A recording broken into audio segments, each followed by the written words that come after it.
मित्रांनो नमस्कार. ही आहे भरलेली मिरची. ज्या मिरच्या काढल्या होत्या त्या आता त्याच्यामध्ये मसाला भरून उन्हामध्ये वाळायला ठेवलेले आहेत. तर अजूनही कडकडीत ऊन पडत नाही आहे, पण जे काही ऊन आहे त्या उन्हामध्ये सुकवायचं काम सुरू आहे. आणि कमीत कमी 4 दिवस यांना असं सुकवलं पाहिजे उन्हात. तर ह्या बऱ्याच महिन्यांच्यासाठी टिकून राहतात.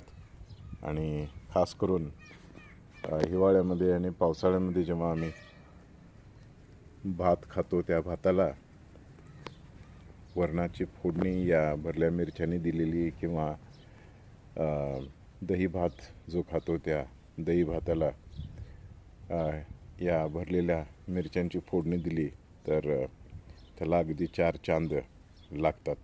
चव जी आहे ती आणखीन निखरून येते. तर अशा या भरल्या मिरच्या आरतीनं तयार करून आता वाळत ठेवलेल्या आहेत.